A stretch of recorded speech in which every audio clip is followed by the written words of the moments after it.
Halo guys, kembali lagi di channel Sukanovi. Kali ini saya akan membahas alur cerita film Mechanic Resurrection. Film ini merupakan kelanjutan dari film The Mechanic yang sebelumnya sudah saya bahas. Film ini menceritakan kelanjutan hidup seorang pembunuh bayaran yang berniat pensiun dari tugasnya. Namun dikarenakan satu hal, ia terpaksa kembali berurusan dengan misi pembunuhan. Seperti apa keseruannya? Mari kita simak alur cerita selengkapnya. Film diawali dengan memperlihatkan seorang pembunuh bayaran bernama Arthur Bishop. Setelah ia berhasil selamat dari ledakan mobil di sebuah pom bensin 5 bulan yang lalu, kini ia memutuskan meninggalkan pekerjaannya sebagai pembunuh bayaran dan memilih hidup damai dengan tinggal di Brazil dengan pekerjaan barunya sebagai pemandu wisata di kapal pesiar miliknya. Dan kini Bishop mengganti namanya dengan nama Otto Santos. Di siang itu Bishop pergi ke sebuah restoran yang berada di atas bukit dengan memperlihatkan pemandangan yang indah kota Brazil. Di saat ia sedang menikmati suasana resto sambil meminum arak, tiba-tiba seorang wanita menghampiri Bishop dan memintanya untuk membunuh 3 orang, dan kematiannya harus dibuat nampak seperti kecelakaan. Bishop berusaha menyembunyikan identitasnya dan mengatakan bahwa ia tidak bisa berbahasa Inggris. Namun wanita itu malah mengancam Bishop dengan memperlihatkan bukti video bahwa Bishop sudah memasukkan kematiannya. Dan ia pun berjanji akan membocorkan rahasia itu kepada pemerintah dan pihak terkait jika Bishop tidak mau melakukan permintaannya. Kemudian Bishop berpura-pura akan memikirkan permintaan wanita itu, dan pada saat Bishop meminta izin untuk menelepon seseorang, Bishop lalu mengambil kesempatan itu untuk memoto wajah wanita itu, dan perkelahian pun tidak dapat dihindarkan.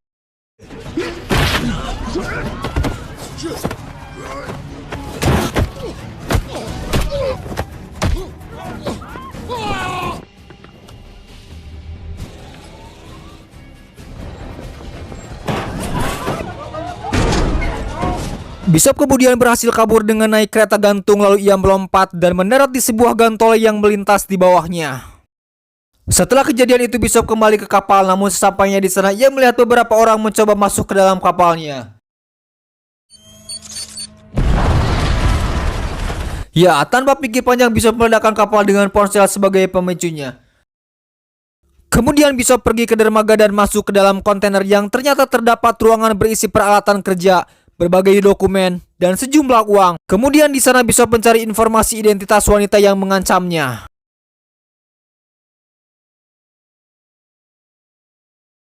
Merasa identitasnya sudah terbongkar, keesokan harinya Bishop terbang ke sebuah pulau di Thailand Selatan. Ia menemui sahabatnya bernama Mai yang merupakan pemilik villa di tempat itu. Kemudian Mai mengantarkan Bishop ke tempat yang biasa ia tempati jika berkunjung ke tempatnya. Bukan tanpa alasan Bishop datang ke tempat ini, ternyata ia menyimpan koper berisi senjata dan perlengkapan lain yang biasa ia gunakan untuk melancarkan misinya pada saat menjadi pembunuh bayaran dulu. Di sini Bishop kemudian mencari informasi wanita yang mengancamnya di Brazil. Bishop menemukan informasi bahwa wanita itu bekerja untuk salah satu mafia perdagangan senjata bernama Ryan Crane. Di malam itu Mai mendatangi Bishop dikarenakan ia melihat seorang wanita yang mendapatkan kekerasan fisik dari pria di atas kapal.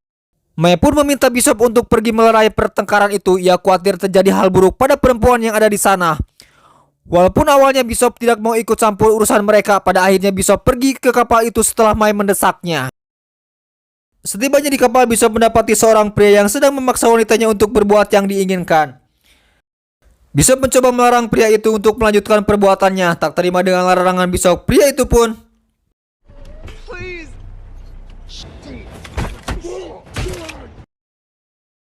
setelah berhasil menyelamatkan wanita itu dan meminta Mai segera membawanya ke tepi pantai.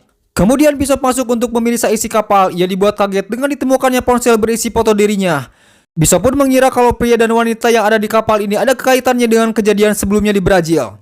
Untuk menghilangkan jejak perbuatannya, kemudian Bishop membakar kapal itu. Setelah itu Bishop kembali ke penginapan di mana terdapat wanita itu yang tertidur di kamarnya. Kemudian Bishop mencari informasi siapa wanita itu sebenarnya. Ternyata wanita itu bernama Gina. Ia adalah agen khusus yang ditugaskan untuk misi kemanusiaan bagi korban penjualan manusia dan anak penampungan di daerah Kamboja. Setelah Gina terbangun, Bishop mulai menginterogasi tentang keterkaitannya dengan Crane. Gina menjelaskan kalau ia berada dalam ancaman Crane untuk mendekatinya. Keesokan paginya Gina menceritakan Crane mengancam akan melakukan kekerasan terhadap anak-anak di penampungan jika ia tidak melakukan perintahnya. Dengan cerita itu Bishop pun merasa kasihan dan memikirkan cara untuk menyelamatkan Gina dari ancaman Crane. Waktu berselang kedekatan mereka semakin terlihat. Gina yang memiliki jiwa kemanusiaan yang tinggi membuat Bishop jatuh hati. Dan hal yang diinginkan pun terjadi.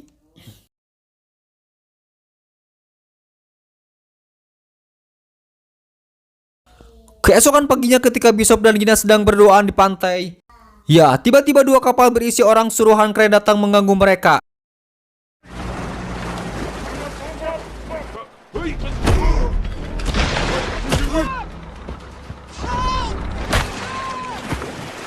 Ya, tiba-tiba dua kapal berisi orang suruhan keren datang mengganggu mereka. Dikarenakan jumlah yang tak seimbang, akhirnya Bishop dan Gina berhasil ditangkap.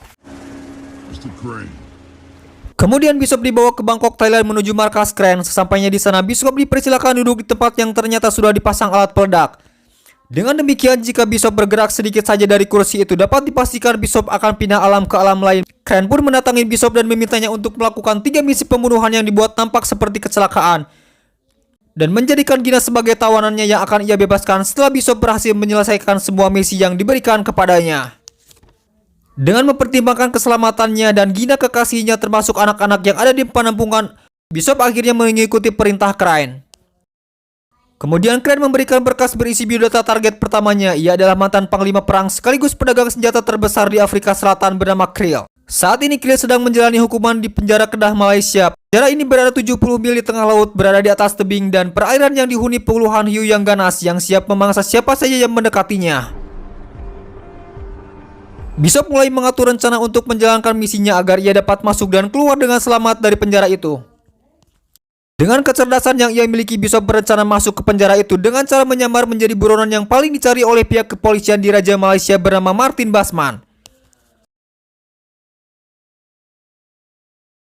Kemudian Bishop membeli beberapa bahan lalu ia meraciknya. Untuk melancarkan misinya, Bishop menggambar wajahnya dengan tato yang mirip dengan buronan tersebut.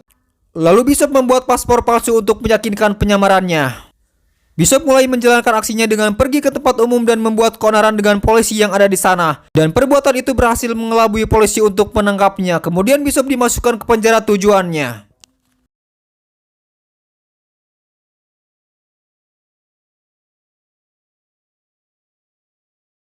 Sesampainya di sana, Bishop mulai membaca situasi dan mengumpulkan informasi dari napi lain. Ternyata Kriel selalu dikawal oleh anak buahnya di penjara itu, dan akibat dari kekejamannya banyak keluarga korban yang menginginkan kematiannya, termasuk dari mantan anak buahnya sendiri.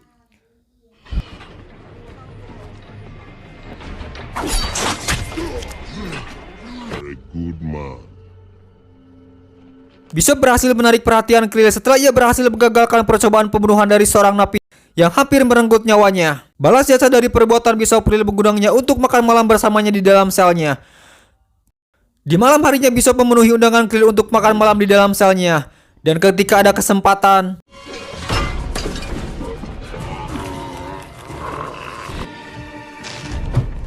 ya, Bishop langsung menghabisi Kriel dengan cara mencekiknya hingga ia tewas saat itu juga.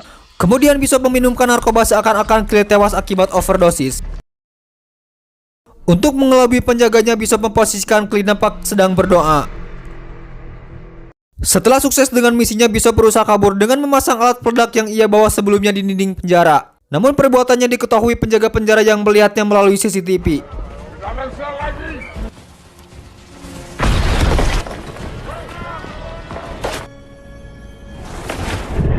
Sebelum para penjaga menangkapnya, Bishop dengan cepat meledakkan tembok penjara itu, kemudian ia melompat ke laut dan terlebih dahulu mengoleskan badannya dengan balsam untuk mengantisipasi serangan dari ikan hiu.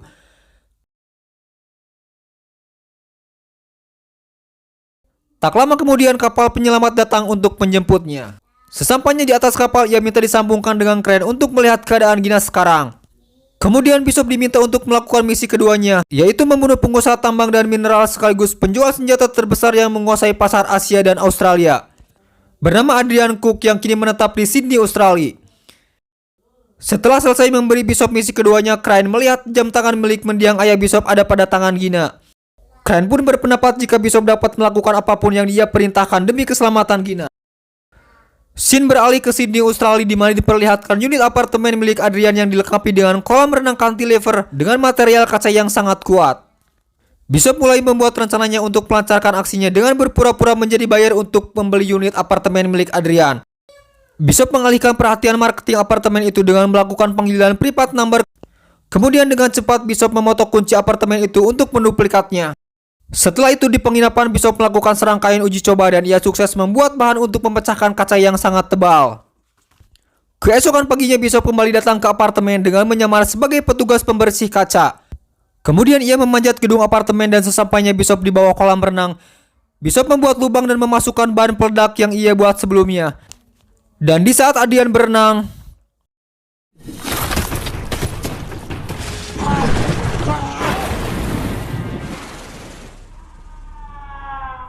ya, Bishop memecahkan kaca kolam renang dan seketika itu Adrian pun terjatuh dari tempat paling tinggi di apartemennya. Setelah berhasil dengan misi keduanya, Bishop kembali minta disambungkan melalui video call dengan Gina. Posisi Gina yang membelakangi kapal dimanfaatkan dengan cara menggeser kamera ke arah nomor kapal yang ada di jendela. Kemudian ia berpura-pura jam tangannya rusak dan meminta Bishop untuk melihatnya lebih dekat untuk melihat nomor kapal tersebut. Namun aksinya itu diketahui oleh anak buah keren dan segera menghentikannya. Berbekal tangkapan layar, Bishop menghubungi pihak asuransi untuk mencari tahu keberadaan kapal itu dengan memberikan nomor kapal itu. Setelah mengetahui posisinya, Bishop mendatanginya dengan menggunakan helikopter. Dan ketika melihatnya, Bishop segera terjun dari helikopter kemudian menyelam menuju kapal yang membawa Gina. Dan pertempuran pun tidak dapat terhindarkan. Hurra!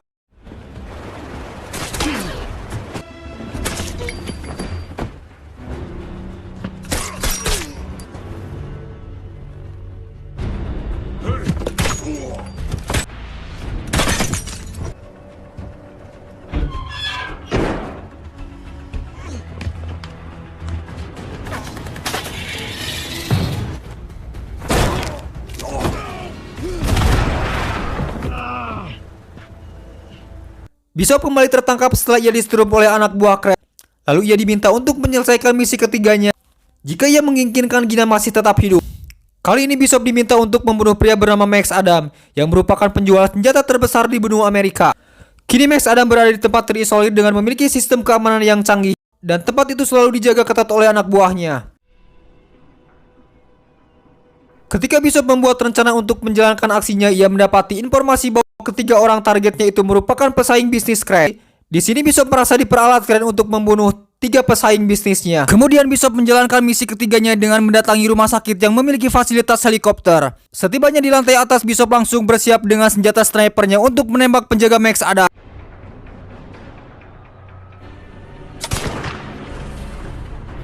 Tak lama kemudian setelah kejadian itu, rumah sakit mendapat telepon dari markas Max Adam, memintanya dikirim tenaga medis untuk mengobati penjaga yang terluka.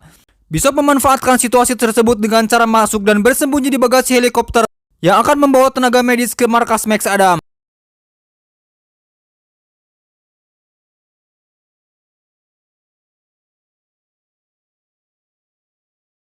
Sesampainya di sana memanfaatkan kelengahan penjaga dan petugas medis, Bishop berhasil menyelinap masuk ke markas Max Adam, dan pertempuran antara Bishop dengan penjaga Max Adam pun tak bisa terhindarkan.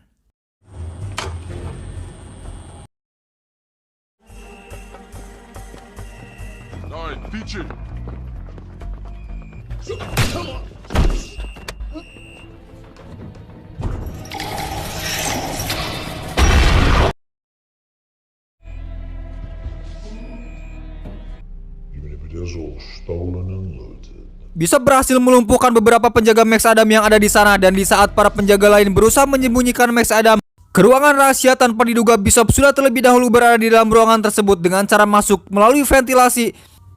Sontak kejadian itu membuat Max Adam kebingungan, dan ia bertanya kepada Bishop bagaimana ia bisa menembus sistem keamanan super ketat yang ia buat di rumahnya. Merasa dimanfaatkan oleh Crane demi kepentingan pribadinya, kali ini Bishop tidak membunuh target ketiganya. Ia malah membuat kesepakatan dengan Max Adam untuk balik menyerang Crane dengan cara memancing anak buahnya untuk datang ke tempat Max Adam. Yes, sir. Well...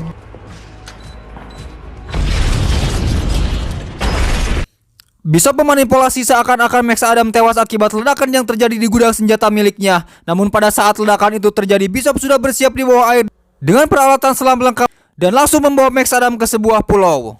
Setelah itu Bishop menghubungi Crane memberitahu kalau ia sudah berhasil menyelesaikan misi ketiganya.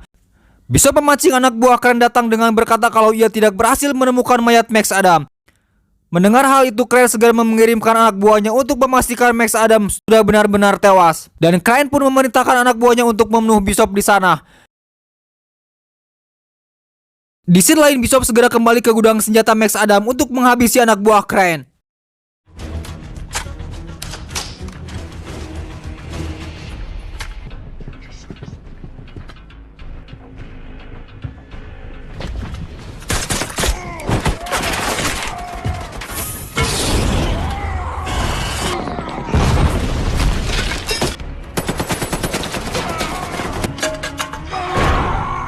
Crane yang menyaksikan pertempuran itu melalui rekaman salah satu anak buahnya dibuat kaget ketika ia hilang kontak dari anak buahnya.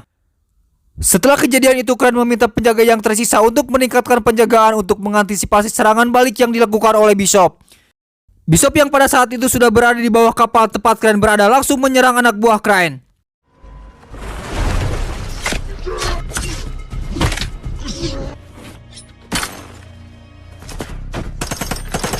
Melihat Bishop datang untuk menyelamatkannya, Gina mencoba melakukan perlawanan terhadap anak buah Crane. Namun naasnya Gina malah tertembak oleh anak buah Crane. Kemudian Crane balik menangkap Gina untuk dijadikan sandera. Bishop terus melakukan serangan brutal terbaiknya terhadap anak buah Crane yang tersisa, sambil mencari keberadaan Crane yang sedang menyandera Gina.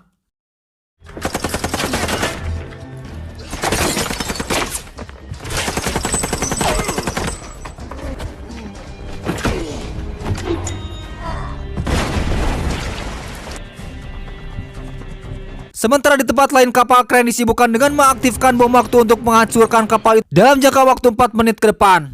Gina yang sengaja ditinggal di tempat itu untuk memancing Bishop datang. Dan ketika Bishop menemukan Gina, Bishop dibuat kaget ketika ia mengetahui bom waktu sudah diaktifkan. Kemudian Bishop segera membawa Gina dan memasukkannya ke dalam sebuah tabung besi untuk menyelamatkannya.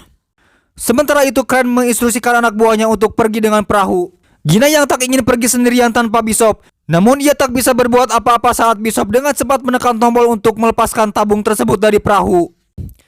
Setelah menyelamatkan Gina, Bishop kembali melanjutkan pertempuran dengan anak buah Crane yang masih tersisa. Bishop berhasil melumpuhkan semua anak buah Crane, kemudian ia melanjutkan adu jotos alias berantem 1 lawan 1 dengan Crane.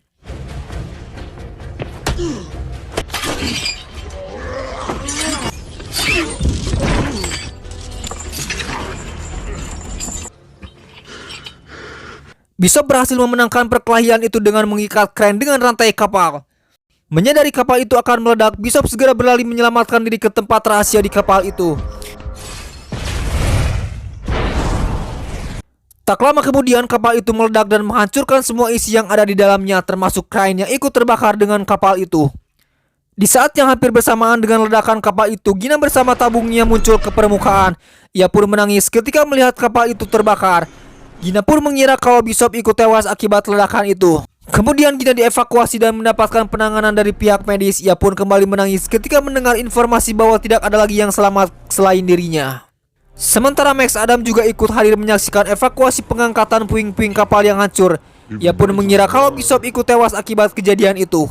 Scene beralih ke Kamboja di mana memperlihatkan Gina yang kembali beraktivitas dengan anak-anak di penampungan. Ia pun dibuat kaget ketika melihat Bishop tiba-tiba berdiri dari kejauhan. Sementara di tempat lain, Max Adam yang masih meragukan kematian Bishop atas tragedi ledakan kapal itu. Ia pun dibuat tewas alias kaget ketika melihat rekaman CCTV pada saat evakuasi puing memperlihatkan Bishop keluar dari serpihan puing kapal yang masih tersisa. Dan ini sungguh ending yang membisopkan. Film pun tamat.